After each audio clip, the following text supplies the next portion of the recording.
Hello guys, this is your friend Uzumkai Universe 2.0 and we are back with a new fanfic. Which is what if Tayuya and Anko got married with Naruto Part 1. And if you enjoy this fanfic then please press the like button and subscribe to my channel for more fanfic like this. And now let's start the fanfic. Well, this was certainly a fine kettle of fish.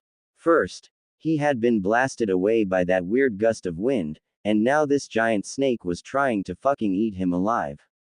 Just great. Really great. Can't sink much lower, can ya Naruto? The Uzumaki muttered to himself as he reflected on his past.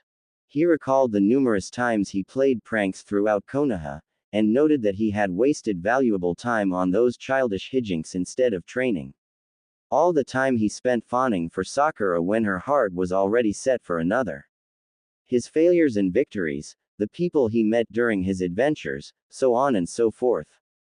He also reflected briefly on his dream to be Hokage. Honestly speaking, he wasn't really in it for the approval of the villagers that long mistreated him.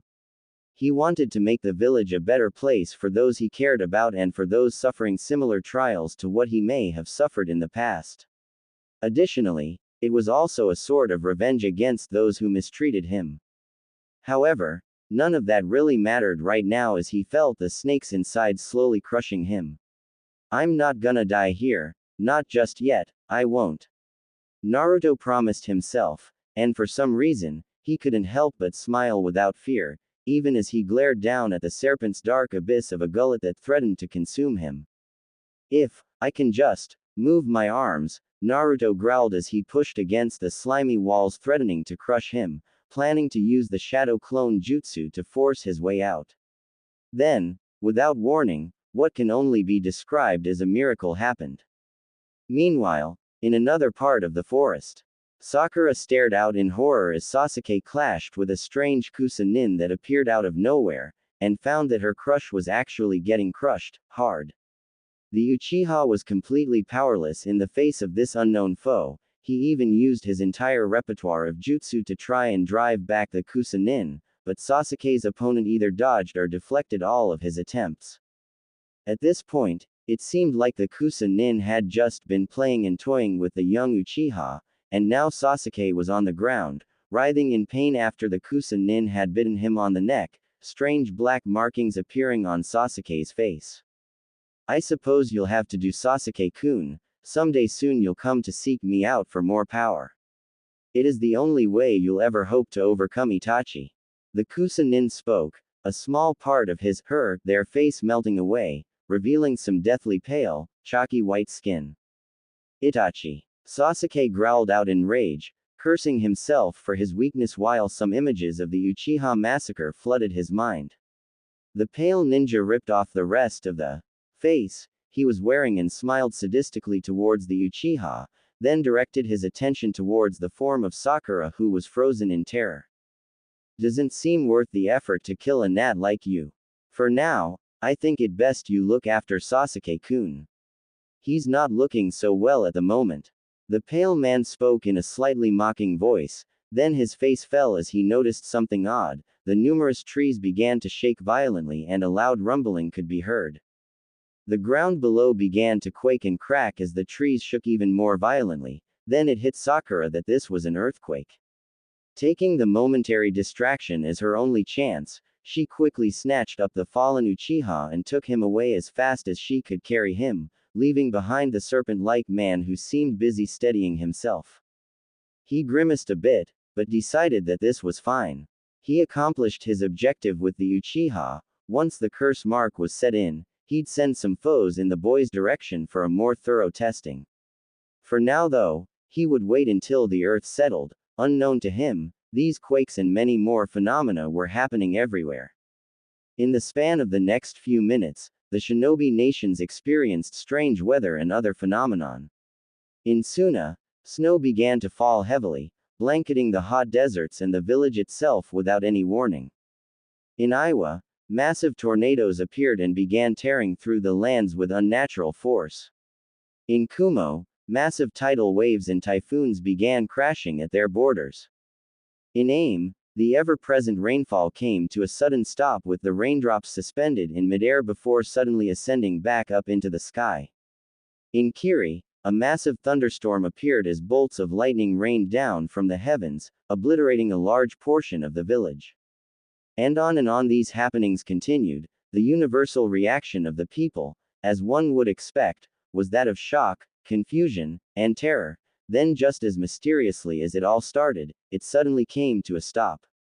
Once things finally calmed, there was only one question that people could ask: what form of power could have caused this to happen? Meanwhile, back with Naruto. Ow, ow, ow, what the hell happened? Naruto asked himself as he emerged from the smoldering carcass of the giant serpent that had attempted to devour him. The blonde tried to recall what happened as he racked his brain for an explanation.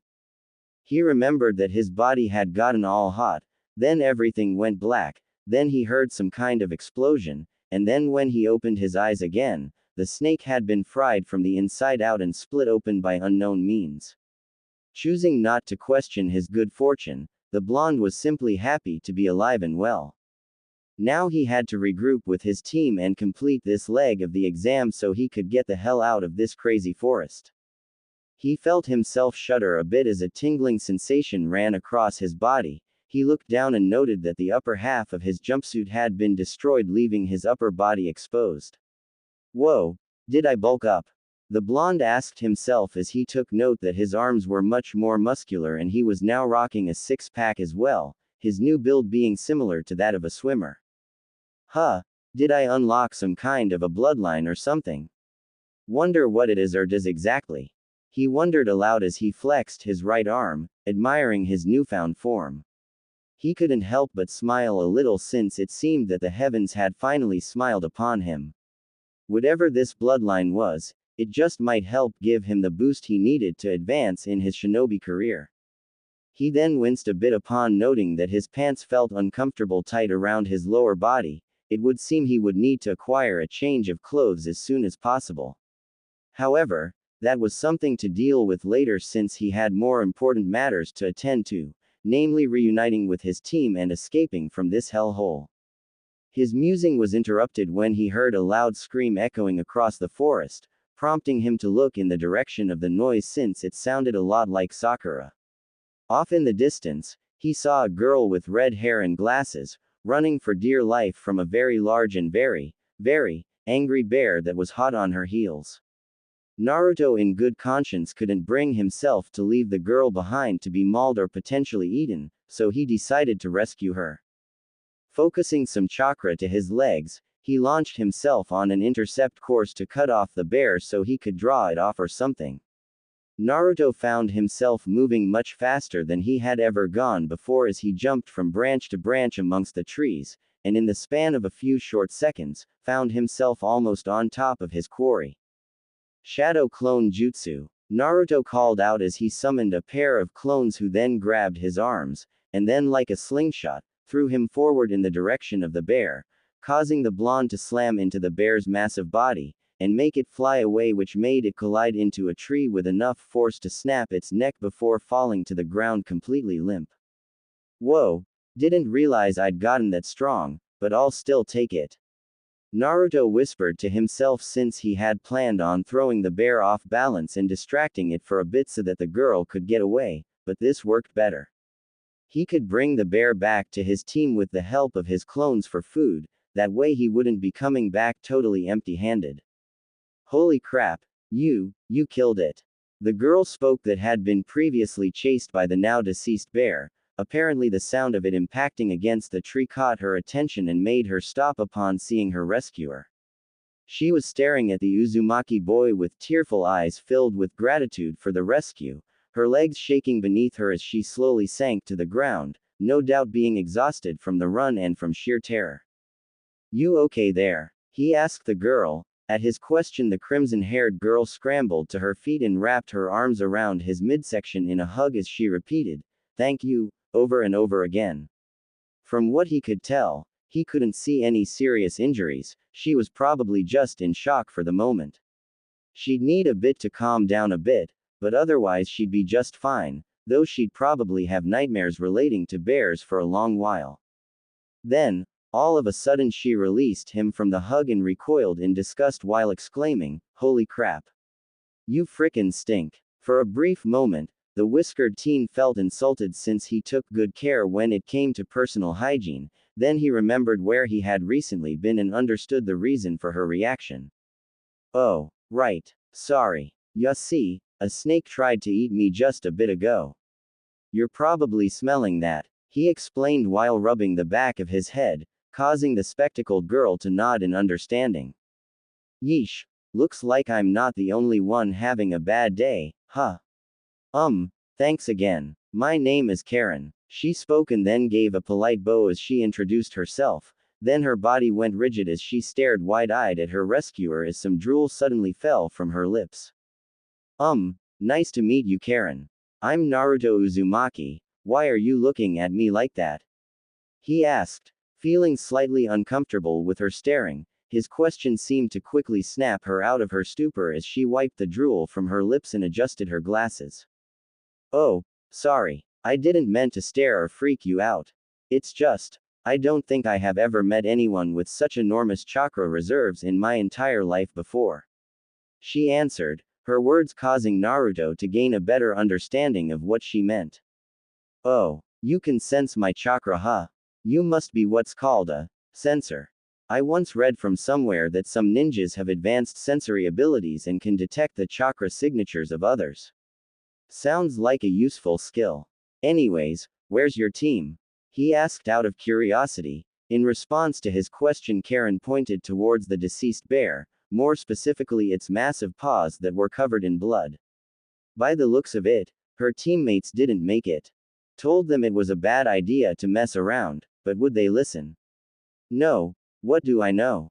I'm just a, never mind," she grumbled as she rubbed her arms a bit. From the sounds of it, there seemed to be a story here, but the blonde didn't wish to pry into it.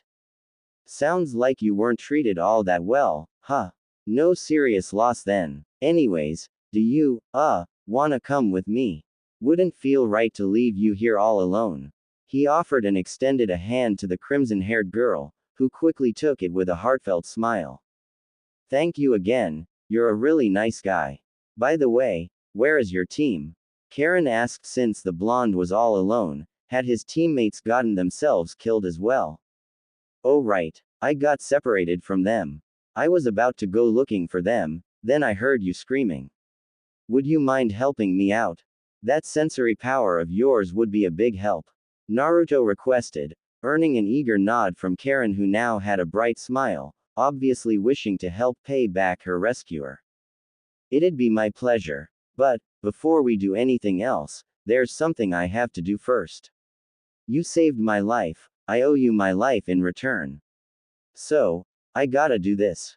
She spoke as she pulled out a kunai. The blonde was confused as he wondered what she was going to do, but decided to stay quiet and see how this played out. She pressed the tip of the kunai into her thumb until some blood was drawn. She then took Naruto's hand and looked up at him as if silently asking permission. He gave a nod of assent, prompting her to use the kunai to draw blood from his own thumb. Once that was done, she pressed their bleeding thumbs together and spoke, "I, Karen, now formerly of Kusa, hereby swear a life debt to Naruto Uzumaki, now sealed in blood. Where he goes, I follow. Whatever his goals, I will support. From here on, I am at his service until the Shinigami takes me." Naruto was silent for a few moments. He had heard of life debts before and in some cases, the oaths that follow with them. Though he never thought that such an oath would be given to him like this. He briefly thought about Haku and wondered if the ice user had sworn such an oath to Zabuza given Haku's intense and unwavering loyalty to the swordsman. Now that the oath was complete, Karen gave a satisfied sigh and smiled before speaking, "Okie dokie. I'm all ready now. Is there anything you can tell me about how to find your team? Any clues might help me narrow down my search." The blonde hummed in thought as he tried to think of anything that might help Karen locate them. He then hesitantly pointed in a general direction and spoke, "I think I was last with them somewhere that way, but I'm not sure. They likely moved on since then.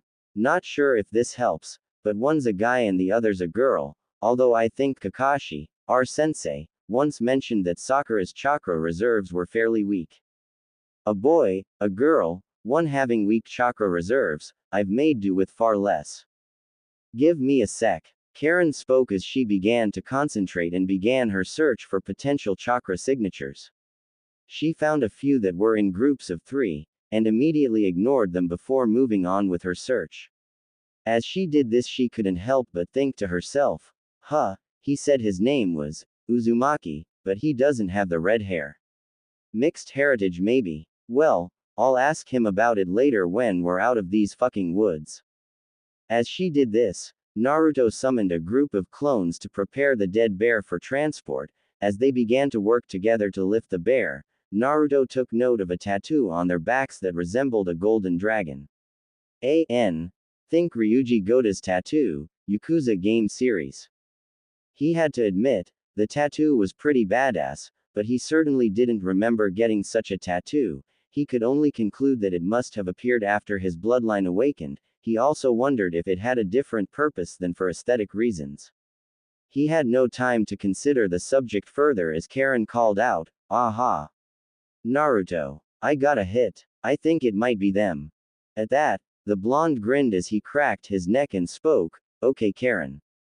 Lead the way, please." The spectacled girl gave a quick thumbs up and took off in the direction of the chakra signatures she detected, allowing for the Jinchuriki and his clones to follow after her. This had definitely been a trying day, but he and his team weren't out of the exams just yet, and he was dead set on becoming a Chunin, if only for the sake of breaking away from Team 7. Until that time, he'd do all he could to pull his weight and carry them to victory. Later, with Sakura Haruno, the sounds of loud grumbling could be heard as Sakura clutched at her empty stomach. She made a small whine but shook her head as she watched over the unconscious form of Sasuke. It had been some time now since their encounter with that creepy guy from before. They had lost their scroll to him, and Sasuke showed no signs of waking up. Even worse, he appeared to be suffering from a fever and was mumbling things in his sleep. Spooky stuff, scary stuff, awful stuff. The kind of stuff that made Sakura question if her crush had ever been to visit a shrink lately. Most of it seemed to pertain to either the Uchiha massacre, or about his elder brother Itachi. When the latter came up, Sasuke kept mumbling about the things he wished to do to his elder brother, which deeply disturbed the Pinkett. While she could understand her crush's intense desire for revenge, the things he was talking about seemed so cruel and unnecessary. Was this seriously the guy she had been crushing on for so long? He was honestly creeping her out right now. She shuddered and turned her back to the unconscious Uchiha to keep a watch out for any potential enemies, or for their lost teammate Naruto. She kinda wanted to make a joke and say that he was probably too stupid to die, or something like that, but deep down, she knew that he was perhaps their best shot out of this mess given Team 7's current state. She quietly lamented as she couldn't help but admit to herself that she was by far the weakest link in the team. She was smart, sure, but none of her book smarts could help out during missions. She also didn't have any jutsu techniques that could contribute either. Sasuke had his fire jutsu and Sharingan now, Naruto had his clones and virtually unwavering determination, and what did she have? A whiny and annoyingly shrill voice and not much else. Some days, a part of her believed she was placed in the wrong team. She quickly shook her head, trying to brush off her melancholic feelings, and attributed her sour mood as a result of her current hunger. "Kami, almighty Naruto, where are you when we need you most?" She called out in frustration, then quickly clapped a hand over her mouth, fearing that her voice may have just given away their position to anyone nearby. Then, as if on cue, a crimson-haired girl appeared, followed by Naruto himself and a bunch of his clones that were carrying around the body of a bear. "Yo, you call Sakura?" the whiskered teen asked with a cheeky grin, making the Pinkett jaw drop in surprise. "So this is your team, huh? No offense, but it looks like they've seen better days." The spectacled girl spoke, pointing out the unconscious state of the Uchiha and the Pinkett's exhausted and hungry appearance. "Seems they had a rough day too," Naruto noted as he scratched his cheek with a lone finger. Sakura then seemed to shake off her shock and quickly rushed forward towards the blonde, her face a mixture of anger and worry. Naruto, where have you been? What happened to you? Who is this girl with you? How did you get ripped? She asked in a rapid-fire manner while pointing between the blonde teen and spectacled girl. Inside voice, please Sakura. Pretty sure you just announced our presence to everyone within a 50-mile radius. Now, take a deep breath and relax. You mind starting first explaining what happened while I was gone? The blonde questioned. The pinkett had to mentally kick herself for making the same mistake again. She then took several deep breaths to calm herself down and decided to inform Naruto of everything that happened. Okay, you remember that creepy Kusa nin with the long tongue at the gates? That person attacked me and Sasuke-kun and stole our scroll and then tore off their own face, revealing that he was a really scary guy with pale skin, and then he bit Sasuke-kun on the neck. He hasn't woken up since and there's this really weird mark on his neck now. She briefly summed up while Naruto rubbed his chin and Karen had a look of confusion. She didn't really get all of that, but it sounds like they went through the ringer as well. Without a word, Naruto gently pushed past the Haruno and went to check on the Uchiha. He knelt down next to his teammate and pulled down his collar a bit, only to find a familiar mark on his neck. Upon seeing it, the blonde thought to himself, shit. This looks exactly like Anko's curse mark. That can only mean Orochimaru. Son of a bitch. I wanna tell Sakura, but I should probably wait until we're out of the woods. I shouldn't add to the pile of our already extensive list of problems. This looks like serious trouble to me. We should report this to the Hokage ASAP. Now to answer your own question, Sakura, I was blasted away by a gust of wind, then a snake tried to eat me alive. I unlocked a bloodline of some sort that must have triggered a massive growth spurt. I saved Karen over there from being eaten by a bear. She swore a life debt to me, then helped guide me back to you and Sasuke. He explained to the pinkett, with the spectacled girl giving a quick two-fingered salute to greet her new comrade. Whoa, was all the pinkett could say as she blinked her eyes. She wanted to ask more about his new friend, but her stomach growled loudly, which made her blush profusely. At that, Naruto simply chuckled and spoke, "Oh, growling bellies. I knew this may be a problem, luckily I came prepared. Hope you like bear. At this point, I think I could eat almost anything." Sakura whined as she slumped down to the ground and sighed tiredly. Me too. I'm getting hungry myself. Karen spoke since she hadn't had anything to eat recently either, with Naruto scratching the back of his head as a small sweat drop formed. He was starting to get hungry as well. I'm gonna start getting some food ready. Looks like we could all use a hot meal. We can figure the rest out once we fill our bellies. I'll stay within hollering distance in case of trouble. Naruto spoke as he and his clones carried the bear off somewhere further into the woods, probably so that any blood or other scents don't attract any animals to their campsite. The girls nodded as they took shelter in the mouth of the small cave that Sakura had chosen as shelter. You should try to get some sleep while you can. I'll keep watch, Karen offered. At first Sakura wanted to protest since this girl was a stranger to her, but she was too tired to put up any resistance and simply nodded as she drifted off to sleep, having sweet dreams of yummy food. Time slowly ticked on as they took some time to rest and await Naruto's return with some food. Karen had to suppress a small laugh since she'd soon take an ironic form of revenge against the same bear that tried to devour her earlier. Even in the brief time she had known Naruto, he showed himself to be a kind and caring type of person and had readily accepted her. He was definitely an interesting person. Not to mention his chakra, Kami, it felt unnaturally warm and soothing, and there was just so much of it. For a long time now, she had a theory that the measure of a person's chakra reserves may have an effect upon a person's physical development, mainly in terms of endowment, and for women, and size for men. She couldn't help but fantasize and wonder how big her new master was below the belt. Karen giggled perversely as her cheeks became a dark pink color, but her fantasizing quickly came to a halt when she detected the presence of 3 unknown chakra signatures.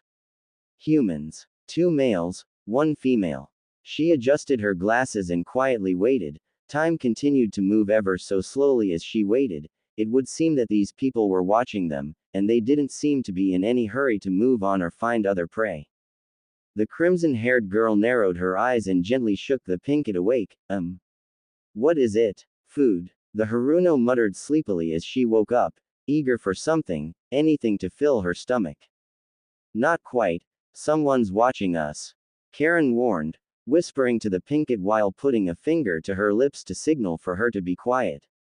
At this news, Sakura almost immediately woke up and stared at the spectacled girl, swallowing a dry lump in her throat as she scooched up closer to the redhead. 3 people have been watching us for a while. They're up there in the trees. Karen spoke in a warning voice, giving a subtle gesture towards the trees where their enemies were hiding. What are they waiting for? Sakura asked. If these people were going to attack, why not go ahead and do it already? Dunno. Probably just being cautious, unsure of what to expect from us. From their chakra, I'd say they're starting to get antsy. They'll probably make their move soon. Karen spoke, prompting Sakura to draw a kunai as they awaited their enemy to make the first move. They both exchanged a look and seemed to come to a shared conclusion that they could call Naruto for help, but this would obviously show the enemy that they were aware of their presence.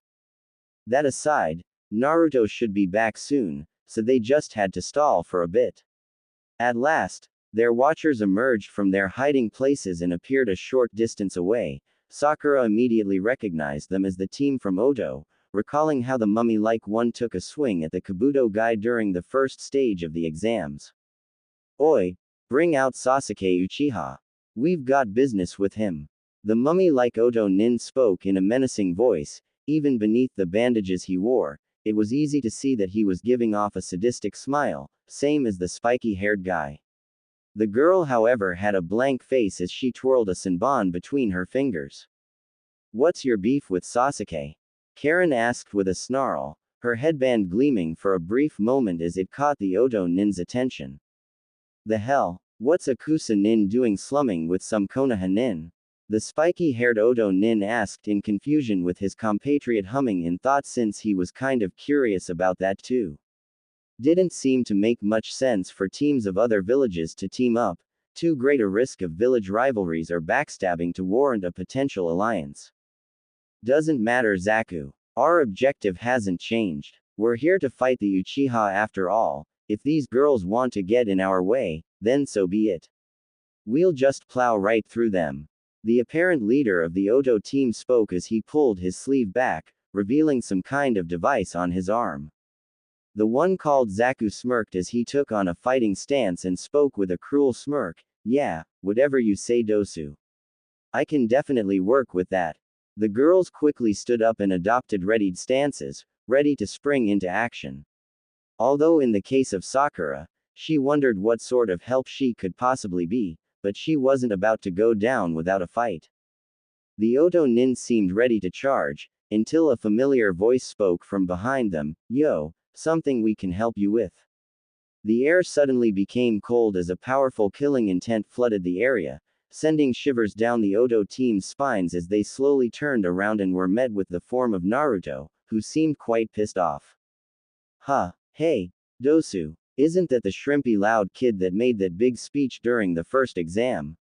He looks way different. Zaku muttered as he felt himself sweating, and his hands suddenly started shaking, though he couldn't understand why. Ah, he's definitely different from earlier. Probably was using a henge or something to hide his real appearance. Doesn't matter how he looks, he won't be able to. Dosu spoke until his voice fell silent at the last minute as he heard a crackling noise.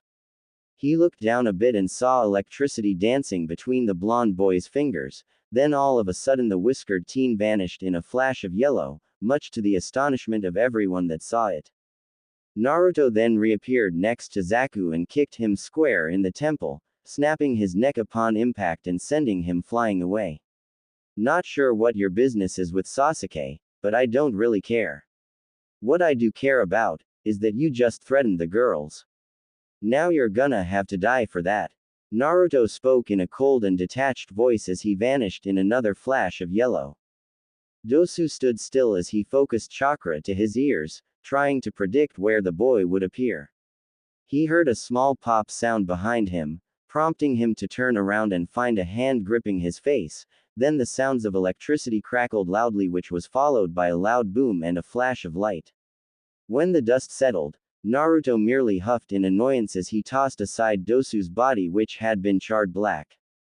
He looked down at his hands and flicked his fingers a few times, watching electricity dance between his fingertips. He wasn't sure exactly what kind of power he had unlocked, but damn did it feel good. He then turned towards the lone kunoichi of the Odo team and menacingly raised his hand in her direction as he summoned forth more small bolts of lightning that danced in his hand. In an instant, the black-haired girl threw her weapon away and dropped to her knees and shouted, "Please. Please don't kill me. I don't wanna die." Naruto was taken aback by this. Not expecting the girl to start begging for her life, he glanced over towards Sakura and Karen's direction and saw that they too were stunned. Both by how easily he had slain the other two shinobi, and the girl's begging. "You don't wanna die, huh?" says the girl that was about to attack my teammates. Naruto spoke as he marched towards the Odo kunoichi, experimentally wiggling his fingers as small bolts of lightning continued to appear. No, no, no. I didn't have a choice. You don't know what it's like in Odo. If you're not strong enough to protect yourself there, then you have to live with someone's boot on your neck. I was just following orders. If I didn't, then I'd be killed, or even worse. The girl spoke, her words causing Naruto to raise an eyebrow. Then he took notice that her body appeared to be covered in a number of bruises, most of them seemed quite fresh. In all honesty, Naruto couldn't bring himself to do harm to someone that had no fighting spirit, not to mention it seemed a strange coincidence that after Sasuke was attacked by who could only have been Orochimaru, that these Odo nin suddenly showed up and came asking for the self-proclaimed Avenger by name. Before he could decide what to do about the girl, he heard her offering some kind of prayer. "Koryu, please, I beg of you. Don't let me die. Please save me and spare my life," the raven-haired girl whispered, just barely loud enough to hear. "Oi, what's your name?" Naruto questioned as he knelt down. The girl slowly lifted her head up to look at him, her eyes brimming with some tears as she replied, "Kintsuchi, please, I'll do anything you want, just please don't kill me. I'm not a bad person. Really. I just want to live." Naruto thought for a few moments and then spoke, "You said that you were just following orders and didn't have a choice. Sounds like your boss isn't a forgiving kind of person. Think he'll spare you when he learns you and your team botched the job?" At his question, Kin paled until she was white as a sheet and quickly shook her head, knowing that if this guy didn't kill her, then he would do worse than kill her.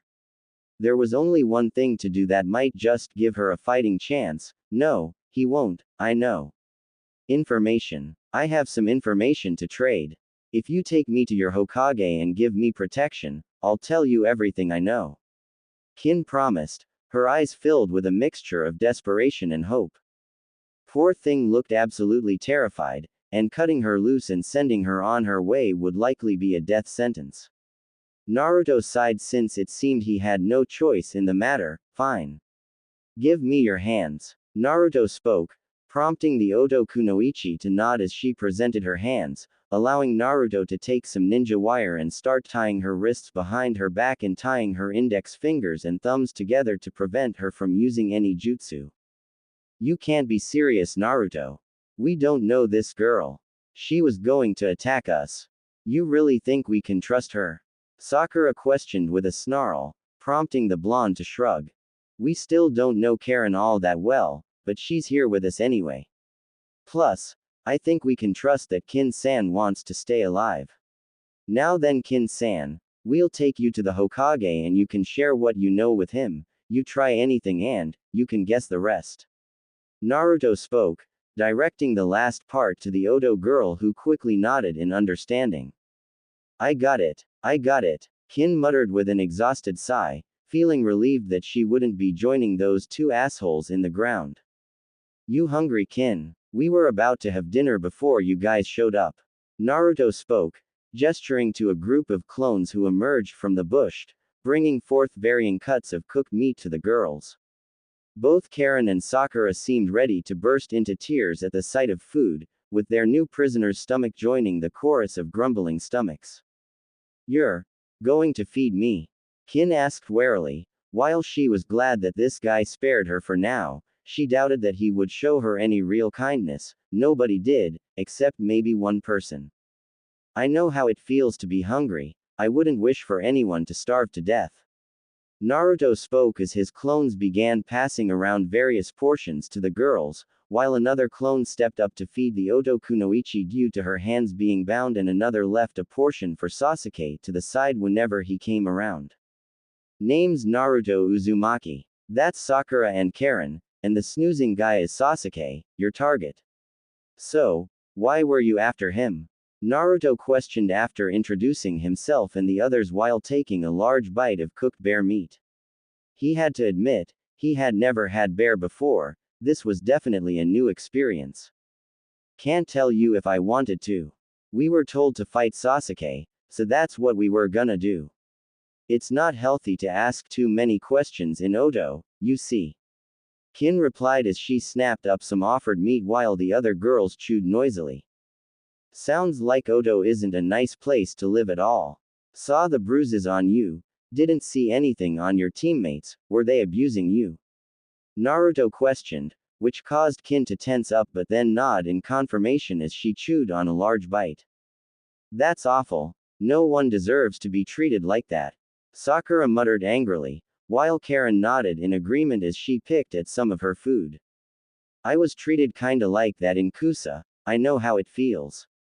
Goes to show, not all shinobi treat their comrades the same way." The spectacled girl angrily spat while cramming another bite into her mouth as she started to chew away at some of her frustration. Naruto glanced at Karen's arms and noticed what appeared to be a multitude of bite marks. He guessed that must have had something to do with her prior treatment, but he decided not to question it at this time. "Hey Kin, who were you praying to before this, Koryu?" Naruto questioned out of simple curiosity. He had never heard of a deity by that name before. Kin chewed on another bite of meat for a few moments before swallowing and answering. "A buddy of mine once told me a little bit of the story. It's said that Koryu is a divine being that can make miracles happen and bring happiness and salvation to those who suffer from abuse and oppression. There was more to it, but she never told me how the whole thing went. I guess I was so desperate that I started praying to some deity that doesn't even exist. Silly desperation, I guess." "Huh. I think I might like to hear the whole story sometime.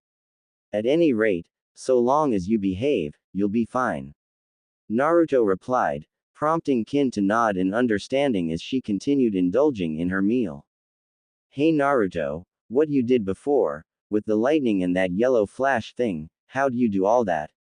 Sakura asked since it sounded fairly similar to the stories she had heard about the Yondaime and his signature technique, the Hiraishin. "No idea, it all just happened, felt almost like instinct to me. Gotta say though, it felt incredible." The whiskered teen spoke as he snapped his fingers, making some sparks appear once more. "Wait, seriously, that was all just from instinct?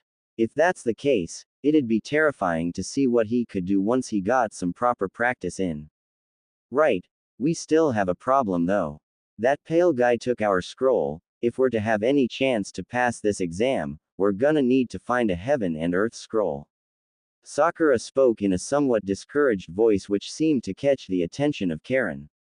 "Oh, right, you mentioned that you lost your scroll. Here, you can have mine." Karen spoke as she reached into her pack and pulled out a heaven scroll, causing everyone to stare at her wide-eyed. "Naruto, she had that the whole time?" Sakura asked as she accepted the scroll from the redhead with an astonished expression. "I had no idea. I never thought to ask about that. One scroll is definitely better than none. Now we need to find an earth scroll and we're golden." Naruto spoke since this seemed to be a display of potentially good tidings. Kin then cleared her throat and piped in, "If you need an earth scroll, my team had one. Dosu has it." She then tilted her head and gestured towards the bodies of her teammates, causing the other's eyes to widen even further. Could it really be this easy? Could they really be this lucky? Which one was Dosu again? The whiskered teen asked as he got up and ventured outside to collect the scroll. Kin then answered his question, the one you fried extra crispy. The mummy guy. The Jinchuriki nodded in thanks as he searched Dosu's corpse and successfully found the earth scroll they needed, which was completely undamaged. Huh, not a mark on it, not even singed. Talk about luck. What was that you said earlier? Koryu can make miracles happen. Not sure if he's for real, but if he is, I say he's decided to look after us. The blonde spoke as he held up the earth scroll triumphantly with a broad grin. Holy shit, we can just pack up and make a beeline straight for the tower and move on. Sakura spoke with a smile, very eager to get out of this forest and onto the next stage, not to mention if they get to the tower then they could report everything that happened to the Hokage and get Sasuke some proper treatment. Sounds good to me, the sooner we're to the tower, the better. Karen, we'll leave it to you to guide us around any danger. The blonde Uzumaki spoke in agreement, since it wouldn't be wise to linger in these woods for too long. Hey, guys, there's something weird going on with this Sasuke guy. Karen spoke and pointed a shaky hand towards the Uchiha. The others looked to her as if to ask, what's wrong? Prompting the spectacled girl to continue speaking, that mark on his neck, it's pumping some kind of weird chakra into him, it feels all dark and twisted and just wrong. We really ought to get him treated. I'd hate to see the nasty stuff that chakra might be doing to his body. As if we needed any more reason to get the hell out of here. Naruto spoke as he created a fresh group of clones which then proceeded to pick up the girls and the unconscious body of Sasuke. Once everyone was ready for transport, Naruto and his clones began to run with all speed towards the forest tower. Meanwhile, in Kiri, how bad was the damage? Spoke a female figure who was overlooking the damage that had been done to Kiri as numerous shinobi began escorting other captured shinobi around or assisting civilians in need of help. Not as bad as we expected, most of the damage from that freak lightning storm was concentrated around the Mizukage's headquarters. The man himself was crushed to death by the debris before anyone actually knew what was happening. A man with an eye patch spoke as he assisted in directing their forces. The woman, known as Mei Terumi, nodded as she gave a heartfelt smile. For some time now, she and her rebels had fought long and hard to end the bloodline purge and restore peace to Kiri. The Mizukage was holed up and entrenched in his headquarters and his men were dug in deep. It would have taken tremendous amounts of effort and sacrifice to finally break them, but then the lightning came and killed almost everyone inside. What few guards remained were too shell-shocked to even put up a fight. This was nothing short of a true-to-life miracle. Now, they could take steps in rebuilding their village and restoring order. In fact, the people were wasting no time at all in preparing for her coronation ceremony to name her as the Godime Mizukage. A title that made Mei feel quite humbled since it meant that people would be counting on her to guide their village to a peaceful and prosperous future. You know Ao-san, this reminds me of what that man once said. Ishikawa, he said that Koryu's will would someday reemerge and bring about retribution to the evils of this world. Mei noted aloud as she crossed her arms beneath her bust, her words earning a raised eyebrow from Ao. The final words of a thief before his execution. Still, I admit that this incident does have divine retribution written all over it. To think that lightning storm just appeared out of nowhere, well, it doesn't matter really. We still won in the end. Ao spoke with a slight smile, feeling satisfied with their hard-won victory. Maybe, but it still feels like there's more to it. Well, there are more important things to worry about. After my coronation, we make for Konoha. I'm sure they'll be open to giving us relief aid in exchange for an alliance. Mei spoke with a small smile, once again showing off her leadership skills and determination to lead her village. A new chapter for Kiri, and perhaps the shinobi nations was about to begin. And at the center of it all, one young genin was about to alter the entire course of fate. Wow, I can't believe we got here so quickly. spoke the form of Sakura as she and the others now stood in front of the forest tower. Major props to Naruto and his clones for carrying them here so quickly and to Karen for helping them avoid other shinobi teams. The Pinkett was looking forward to the possibility of a hot shower after this. Phew, at least this leg of the exam is finally coming to a close for us. We should head inside now. Naruto spoke up as he dispelled his clones, save for one that was currently carrying the still unconscious form of Sasuke over its shoulder. The girls all nodded in agreement as the blonde ushered them all inside. When they stepped inside, they were greeted by what appeared to be an empty lobby, which seemed a little strange since one would expect a watchman or someone to be on duty to receive them or any other teams. Huh, no one here. Kin pointed out as she obediently followed behind her blonde captor, her words earning a small glare from the Haruno. Gee, thanks for pointing out the obvious. Now what the hell are we supposed to do? I am so over this crap. Sakura muttered in frustration, which was understandable since everyone else was feeling equally annoyed by this exam. Maybe we're supposed to do something with the scrolls now? Naruto asked as he gestured towards the set of scrolls in his pack, earning some thoughtful looks from the girls. You sure about that? Rules said we're not supposed to open them. Kin pointed out, earning a negative shake of the head from Naruto as he wagged a lone finger from side to side. Nah. The rules stated that we can't open them before we get to the tower. They never said anything about it once we were inside.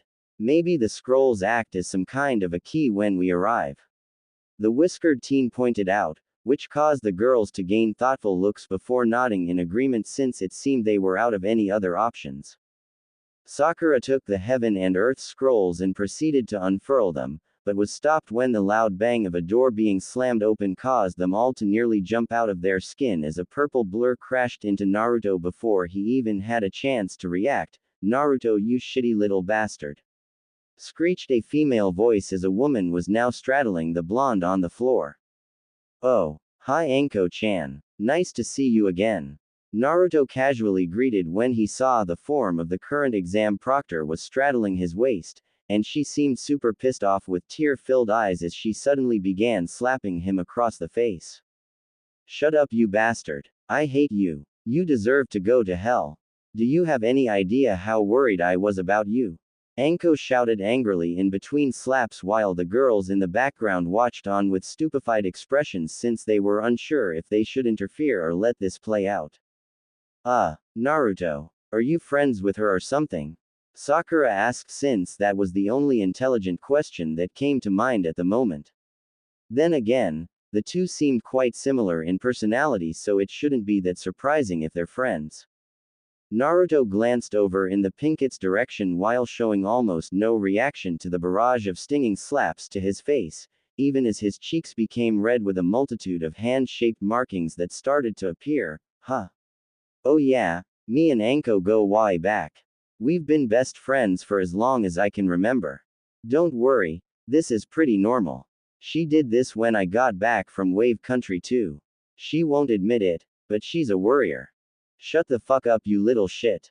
I hate you. Anko shouted once more as she slapped him across the face once again, then continued to shout.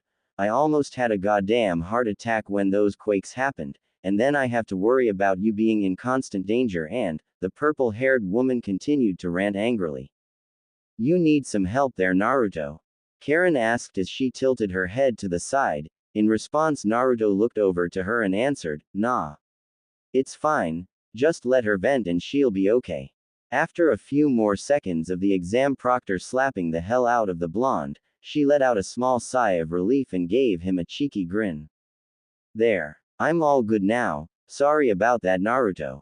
But seriously, you have no idea how fucking worried I was about you. Now how the hell did you get fucking yoked and what's the deal with the extras? The dango lover asked while pointing towards Karen and Kin with one hand and using the other to feel up Naruto's abs. The Jinchuriki sighed as he explained, well, I unlocked some kind of a bloodline when a snake tried to eat me, then I rescued Karen the girl with glasses from being eaten by a bear, and I kinda took Kin prisoner after her team tried to attack us. She agreed to trade information in exchange for protection. Also, there's something else, the whiskered teen then whispered quietly into Anko's ear as she listened tentatively, then her eyes widened as a look of horror appeared on her face, which then quickly morphed into anger as she mouthed, "Son of a bitch. I see, well, congrats to Team 7 for passing the exams. Come with me please." The perplet spoke as she snatched the scrolls up and gestured for them to follow her to their next destination. At the very least, they could say that the exam was now officially over. Sakura suddenly remembered that they needed to speak to the Hokage and piped, "Wait a sec Anko-san, we need to make a report to the Hokage." Sasuke was bitten by some creepy guy and, she tried to explain but was cut off by the proctor. "Yeah, I got the gist from Naruto-kun. As a matter of fact, that creepy guy you mentioned, I tried tracking him down but he already slipped the net. Hokage-sama will explain more." The Dango lover mentioned, her words earning a blow to the ribs from Naruto as he glared angrily at Anko. "You tried to find him? Are you nuts? He could have killed you." Naruto growled out, which caused Anko to slump her shoulders and mutter, "Yeah. Stupid mistake." At this, Sakura raised an eyebrow and noted that it appeared as if Naruto knew what was going on, though she decided to wait until the Hokage came to see them before asking about that sort of thing. Instead, Sakura decided to ask something else to take their minds off their current situation at least for a moment. "So, did any other teams make it here?" Anko glanced over her shoulder towards the Haruno and then replied, "Yeah. The Suna team got here a long while before you guys showed up. Here's the thing though, they didn't have a single scratch on them. You'd better watch out if you ever have to tangle with those guys." Naruto hummed in thought at this news. Out of the three in the Suna team, that Gaara person was undoubtedly the most dangerous of the lot. Even his own teammates, his own siblings, were scared of him. If he ever crossed paths with Gaara again, he'd definitely have to be on his guard. "Thanks for the heads up Anko-chan, by the way, were you waiting for me? Couldn't help but notice how quick on the draw you were when we arrived." Naruto spoke in a teasing voice, prompting the snake user to playfully flip him the bird with a flirty wink. "Huh, never would have figured you guys were friends. Then again, that thing you did at the gates," Kin muttered as she remembered seeing the proctor cut Naruto's cheek with a kunai and then licked up some of the blood. "Oh that was just classic Anko screwing with me," the blonde casually explained as he rubbed the back of his head, causing the other girls to sweat drop at his and the perplet's odd relationship. Well, if it worked for them, then that was their business of course. At last, Anko guided the group to what appeared to be some kind of a guest wing with rooms large enough to accommodate any shinobi teams that arrived. She then opened a room for them and ushered them all inside, revealing 3 beds, a closet with extra futons, a bathroom, a television and so on. Overall, the place looked almost like a luxury suite. "You guys can sleep and rest here till the next stage of the exams. The Hokage will come to see you as soon as he is able. You need anything, give me a holler. I'll be right down the hall," Anko explained, earning some nods from Naruto and his companions. "Mind doing me a solid and getting me a change of clothes Anko-chan? These pants are really digging into some very uncomfortable places and it's driving me nuts," Naruto requested, prompting the snake user to look down and smirk a bit since it was true. On a more serious note, the fabric almost looked ready to split apart at any time. Yeah, he definitely needed a fresh set. Anko gave a quick, "You got it," before departing, leaving the blonde and his party to their own devices. Finally, it's over," Sakura muttered as she flopped onto one of the nearby beds, glad to feel the soft fabric and mattress of a bed. A very welcome sight indeed after the trials they endured in the forest. Karen sighed as she removed her Kusa headband and placed it to the side since she no longer needed it. She had no intentions of ever returning there, not to mention she was now bound to Naruto's service. Overall, a definite improvement over her previous situation. In the background, Naruto was busy cutting Kin loose from her bonds, freeing her from the ninja wire that previously bound her wrists and fingers. There. That should be more comfortable for ya. Naruto spoke with a small smile, the action earning an appreciative nod from the raven-haired girl. She was in deep already, and she knew that there was nowhere for her to run. Staying with these guys and getting protection from a major village was the only chance she had at survival, and so far this Naruto guy had been treating her with decency and kindness. Thanks. She muttered in appreciation while rubbing her wrists and flexing her fingers to help loosen them up. Naruto then sighed as he glanced towards the bathroom door and took a moment to smell himself. He almost regretted it since he still reeked of snake guts and who knows what else. Yo, I'm gonna take a shower. Anyone need to use the toilet or something before I head in there? He questioned, earning a collective nope from the other girls since they were all fine for the time being. With that, the blonde Uzumaki ducked into the restroom so that he could shower in peace and remove the stench from his body. The sounds of a shower running could be heard. Karen briefly wondered what her blonde master looked like without his pants, but quickly shook those naughty thoughts aside so that she could let him wash himself in peace. He deserved a break since he helped get them here to begin with. Naruto sure is strong and reliable, isn't he? The spectacled asked the pinkett while cleaning her glasses for a moment. Sakura pursed her lips for a second then replied, he wasn't always like that. Back in the academy we always made fun of him for being a weakling and a screw-up. The teachers started calling him the dead last, and the name kinda stuck. However, once he became a shinobi, he's gotten a lot stronger and has become more and more reliable. It's quite a shocking change, really. Karen hummed in thought as she replaced her glasses then pushed them up a bit with her middle finger before speaking. Everyone develops differently under different circumstances. From the sounds of it, your academy wasn't the right environment for him to grow. Some people just need a fair chance to prove themselves. Sakura nodded at the redhead's words and then glanced over at Sasuke, who was sound asleep on one of the other beds. His face seemed calmer and more at peace now, and he was no longer mumbling creepy stuff in his sleep, suggesting that the worst of whatever he was going through had probably passed.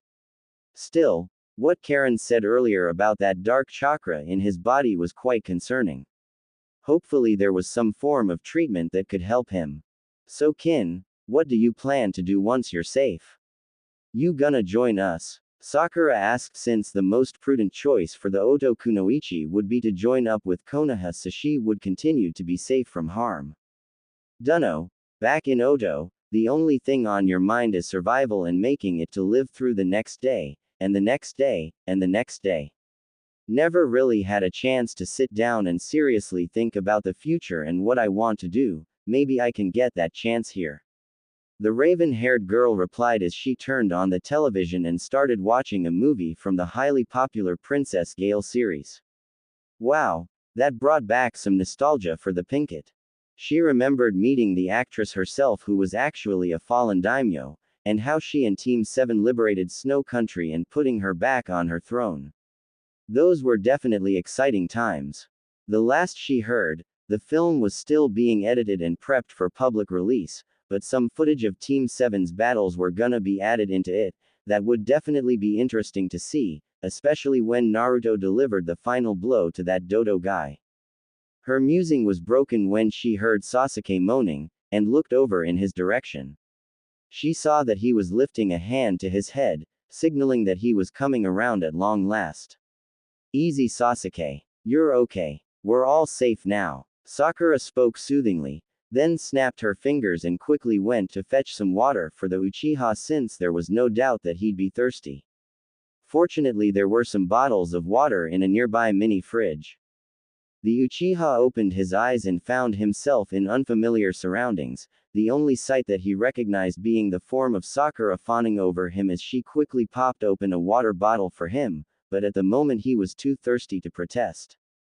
He took the offered water and began to quickly gulp it down to quench his parched throat. He then let out a relieved sigh as he felt the cool liquid flow down his gullet, then asked in a rapid-fire manner, "Where are we? What happened? Did we fail? Who are those other girls?" Sakura sighed as she spoke in a calm manner. We're at the forest tower. Those two are Karen and Kin. Naruto helped get us here when he came back to find us. Don't worry though, we passed the exam and are going to move on to the next stage.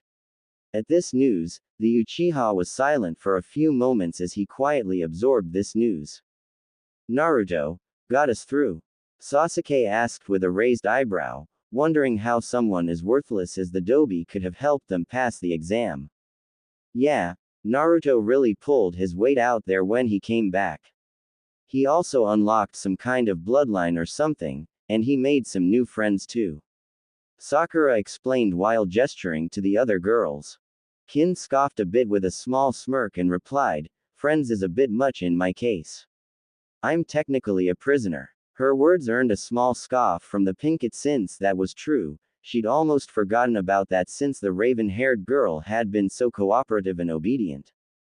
A bloodline. The Dobi. This is ridiculous. Sasuke muttered as he balled his free hand into a fist and let out a small snarl, feeling frustrated at his own powerlessness, which had been earlier demonstrated by his earlier fight with that stranger that had attacked him. It was clear to him that he needed to get stronger, and soon if he were to ever kill Itachi. At the rate he was going at this time, that goal seemed ever farther away than ever. Not sure what it is or what it can do, but yeah. Whatever it is, it's powerful. Sakura answered with a small smile, grateful for Naruto's aid since he had really pulled through for Team 7. In fact, if it weren't for him, then it's likely they would have completely failed the exam. All of a sudden, the bathroom door opened and Naruto walked out, wearing a white bathrobe. Yo, look who's awake. Naruto spoke as he used a hand towel to help dry off his hair, taking note that the Uchiha had finally returned to the land of the living. The hell? That you Dobi? Sasuke asked in surprise at the sight of the blonde's new and more muscular body, a strong feeling of inadequacy overcoming the Uchiha since the whiskered teen seemed much more powerful than before as opposed to his previous scrawny appearance. The one and only. Showers free for anyone that wants to use it. There's plenty of bathrobes for everyone as well. Naruto spoke as he gestured towards the now open bathroom. Sakura immediately accepted the invitation as she called dibs and zipped past the Jinchuriki in order to take a hot shower. The Uchiha stared at Naruto for a few moments before giving a dismissive scoff and turned away to stare at the wall and quietly brood. The hell is that prick's problem? Karen asked as she adjusted her glasses with a small glare. That Sasuke guy seemed like a rude and overall unpleasant kind of character from what she could see.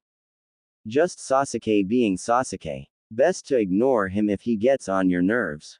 Ooh, Princess Gale. I wonder how Koyuki-san is doing. Naruto spoke that last part out upon noticing the movie playing on the television screen, which earned the attention of both his new companions. Hold up a sec, you personally know her? Kin asked since it was quite a shock to the movie world when it was revealed the famed actress was actually a daimyo in disguise, and had only recently begun going by her real name. Oh yeah, me and my team were hired to guard her. Of course we didn't know she was a daimyo at the time. She at first was kinda gloomy and stuff, but she really came out of her shell later. I like to think that we even became friends. Kinda wish I had that autographed picture she gave me so I could show it to you. He explained with a broad grin, causing both girls' jaws to drop open. Are you serious? What other kinds of adventures have you been on? Karen asked as she planted herself next to Kin, the both of them very eager to listen to any stories the whiskered teen had to share.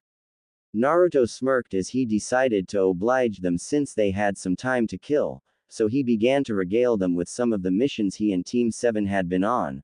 Unknown to him, the friends and allies he had unknowingly cultivated over the course of his adventures were about to bear fruit. Meanwhile, Hokage office. Good grief. I never would have imagined this happening, at least not so quickly. Hiruzen muttered to himself as he looked at an urgent message straight from Kiri. It appeared that the new Godime Mizukage had been crowned and was going to soon pay a visit to Konoha to negotiate relief aid for her village. Given the currently weakened state of Kiri due to their civil war, it made sense that they would need the help and a strong ally. Building a good and strong alliance with other nations would also be a good step in establishing peace.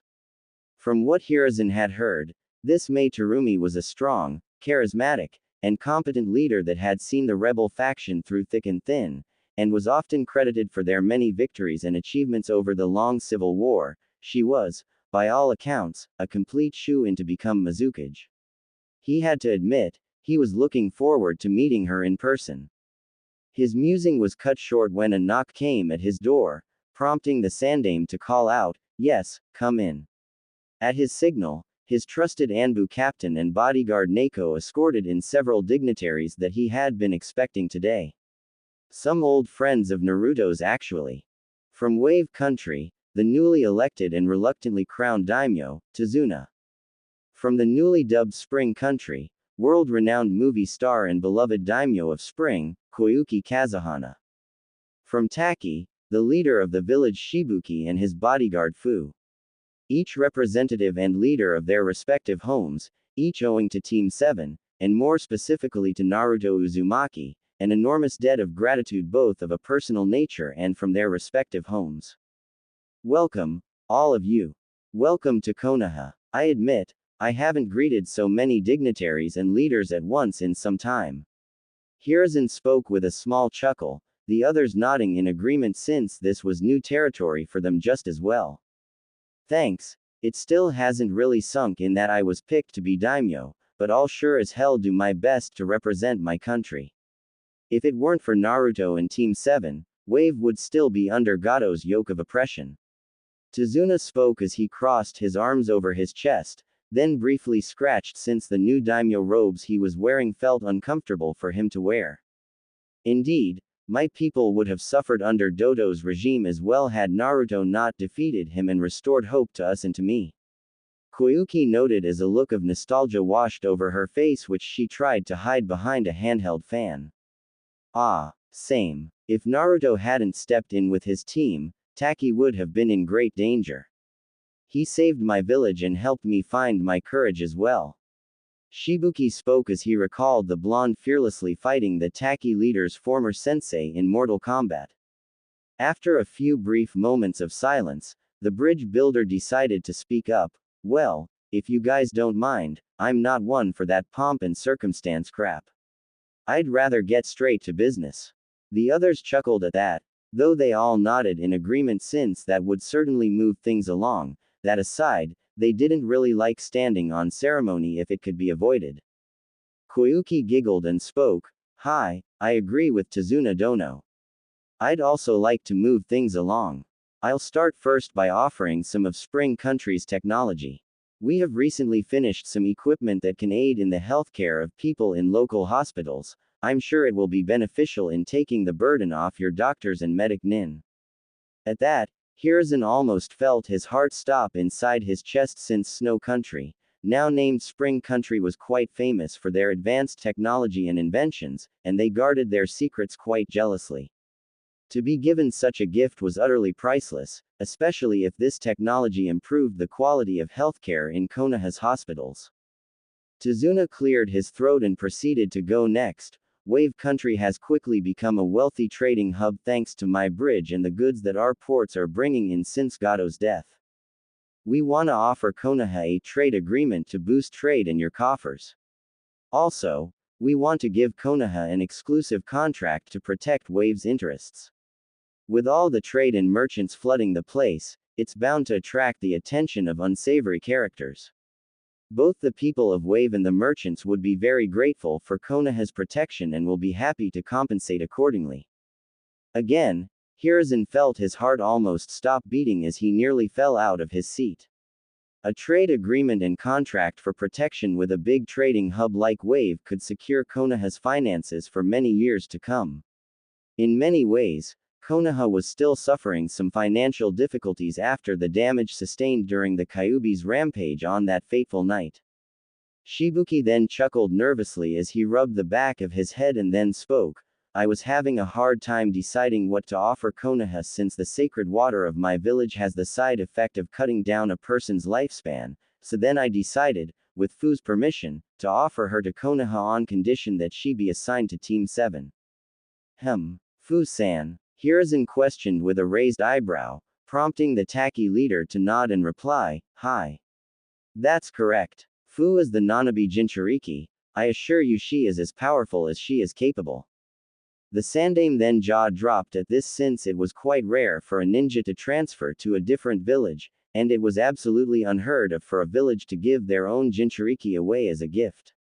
Especially since they were some of the most powerful military assets in the shinobi nations, the kind of which that could completely tip the balance of power amongst the nations and on the battlefield itself when push came to shove.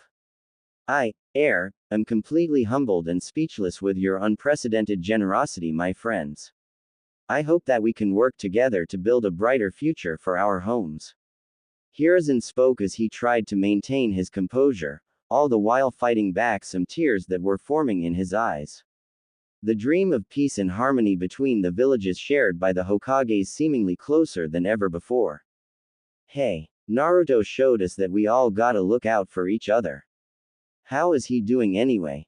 I was kinda hoping to see the little brat. My grandson Inari asks about him a lot. Tazuna inquired with his fellow leaders nodding in agreement since they too were quite eager to see the blonde as well. The Hokage briefly wiped away some of the moisture building in his eyes and replied, he is currently participating in the Chunin exams. I am expecting to receive word that, the aged Sandaime explained but was interrupted when a Chunin appeared next to him in a puff of smoke and then began whispering into Hiruzen's ear. Once he had finished relaying the news, the Chunin vanished as quickly as he had arrived. Ah, as luck would have it, Naruto-kun and his team have just finished the second part of the Chunin exams. I'm afraid he and his team are currently resting at this time, but I'll be sure to inform him that you asked about him. Furthermore, I would be more than happy to invite you all back to Konoha to watch the Chunin exam finals which are to be held a month from now. Hiruzen spoke, informing the dignitaries of the good news, while maintaining his best poker face to keep from leaking out the bad news.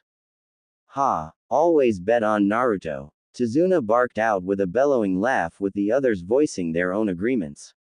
They all then thanked the Sandaime for his hospitality and promised to return for the finals and expressed absolute confidence that Naruto would make it into the finals. Fu said her goodbyes to Shibuki then handed her headband over to him, and they then shared a friendly hug. Once the dignitaries had all left to make the return journey back home, the green-haired girl then turned her attention towards the Sandaime and saluted him, Fu Nanabi, reporting for duty Hokage-sama. I look forward to personally meeting this Naruto person. Shibuki would not stop talking about him. The Sandaime chuckled a bit as he replied, Naruto-kun has always had a way of leaving a strong impression on people. I'm sure you're gonna be a fine addition to our forces and to Team 7, also, I think it would make Naruto feel more comfortable to be around another of his kind. The brown-skinned girl raised an eyebrow for a brief moment, then it clicked in her mind when she realized that this Naruto must have been a Jinchuriki like herself. It would definitely be a first for her to meet a fellow Biju container. Come to think of it, it would be really nice to speak to someone who bears a similar burden as herself. Now she was really looking forward to meeting him. Now then, come along Fu-san, we should introduce you to the others. The sooner you meet and bond with them the better. Hiruzen spoke, not to mention there were also other things he had to take care of. Later. Forest Tower, Team 7's room. You're seriously not making up any of this crap? Kin asked out of curiosity after Naruto had finished telling him about his past adventures. Honestly, a lot of that stuff was pretty unbelievable. I swear on my headband, all of it is absolutely true. Tell him Sasuke. Naruto called out towards the Uchiha with a grin. The self-proclaimed Avenger rolled his eyes in annoyance but gave an affirmative nod all the same since it all was indeed true. Sakura then emerged at long last from the shower. Having overheard the blonde telling stories of their exploits, she also said, yup. All true. Holy crap, was all Karen could say as she let out a low whistle. While it was known that absolutely anything could happen while on a mission, she would never have expected that kind of stuff could happen to a fresh out of the academy team as Naruto had described them in his stories, or perhaps more specifically, that kind of stuff could happen to them and that they managed to survive it all. Yeah, we went through some rough patches, but we always found a way to squeak through. Gotta say though, if I had unlocked this bloodline earlier, then things would have definitely been a lot easier. Naruto spoke with a small chuckle, making some sparks appear from his fingertips for emphasis. The door to their suite opened, revealing the form of Anko with a fresh set of clothes for the blonde as she announced, "Yo. Got some good news for you guys, Hokage's on his way. Should be here soon. A few more teams made it too." "Oh, who made it?" Naruto asked as he accepted the clothes from his best friend, the others listening in since they too were curious about who made it, even Sasuke, though that was mainly because he was curious about who his next opponents might be. "Well, all of your old classmates made it. A guy called Kabuto and his team made the cut too. Might Guy's team also arrived as well. By this point, we're not expecting any more teams. All the others have either been confirmed killed or disqualified," Anko explained with a slightly sadistic smile, causing the girls to shudder a bit. "Hey Sasuke, didn't that Rock Lee fella kick your just before the first exam?" Naruto asked with a cheeky grin, although deep down he knew that the Uchiha would likely wish to settle the score. If there was one thing that he and Sasuke did have in common, aside from tragic backstories, was their shared hatred of losing. "Shut up, Dobi," the Uchiha grumbled angrily. The whiskered teen then shrugged his shoulders and entered the bathroom to change his clothes. About a minute or so later, he returned wearing a black trench coat without a shirt underneath to expose his abs and chest, a pair of jeans and black combat boots. "Whoa, I'm liking the new look." Karen spoke as she used her fingers to make a picture frame while ogling the blonde's new look, most especially his abs. "Hubba hubba, I'll be your captive any day," Kin blurted out without thinking, then slapped a hand over her mouth and blushed profusely in embarrassment. Even Sakura had to admit that this was a pretty good look for Naruto, a very strong improvement over his previous outfit, that was for sure. "Thank you all for your kind input, ladies. I gotta say, I'm looking forward to testing my new powers and skills on some new opponents. Those Odo guys were pretty weak, no offense meant for you, Kin," Naruto proclaimed as he cracked his knuckles with Anko chuckling as she ruffled his hair. "You'll get your shot, Naruto-kun. Word is we'll be having some prelims soon to help cull down some extra candidates. We'll be starting soon, so get some rest while you still can." The Dango lover spoke in a grave voice, earning a nod from the whiskered teen. "Wait, prelims, cull down," Sakura parroted in a worried voice, making Anko smirk a bit as she answered, "Relax, Pinkie Pie. It's actually pretty straightforward. One-on-one matches. All you have to do is worry about beating your opponent. Nothing to it." At this news, Sakura let out a sigh of relief since a simple straight-up fight would definitely be much more preferable over another survival exercise like before. With that, the snake user departed since she had some other exam-related business to take care of before the prelims took place. "Huh, to think we came so far now. Sakura," Naruto asked as he started performing a few stretches and admired the freedom of movement in his new outfit. The pinkett smiled as she nodded in agreement and replied, "Yeah. Think we have a shot in making Chunin." Karen giggled as she adjusted her glasses and piped in, "It's not really a guarantee, but everyone has a fair shot at making the grade. Who knows? All of you could become Chunin, maybe none of you will. Anything can happen, but at least you'll have given it your best shot. Even if you don't make it, there will always be next time, and next time you'll be much better prepared, yeah." Naruto nodded as he spoke, "Karen's right. Regardless of if we pass or fail, we'll still be Team 7. Sakura, we've had some rough spots, but I was still glad to be a part of the team. It was still a learning experience for me." At that, the pinkett smiled and was amazed at how sporting and mature the blonde was being. He had seriously grown as both a ninja and perhaps more importantly as a person.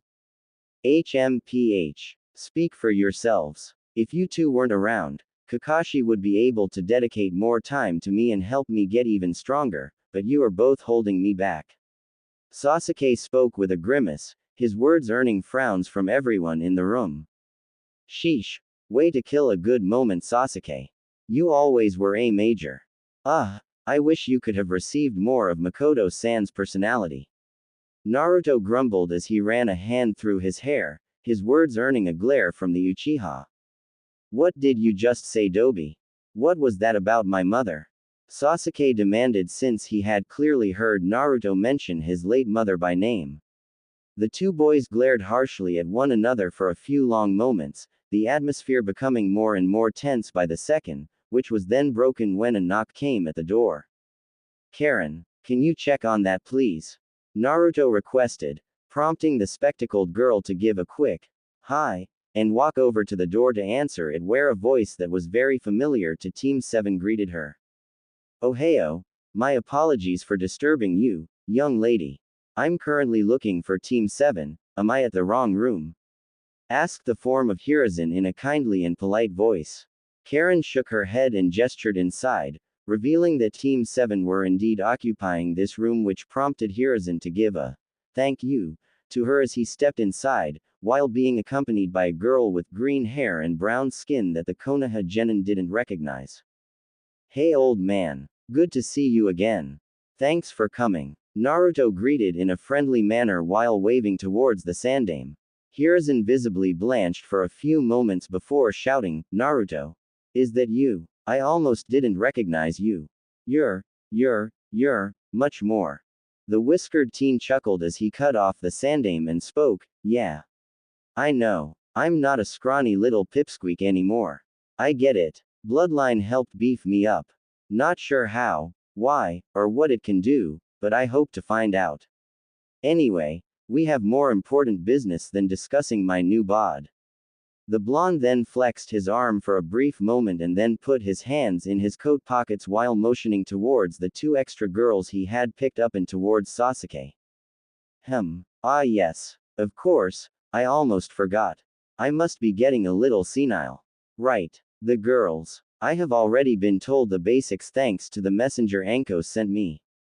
For this Karen girl, the matter is fairly simple. We can simply declare her as legally dead since her team didn't make it in the forest. Since she swore a life debt to you, Naruto-kun, what you do with her is entirely your business.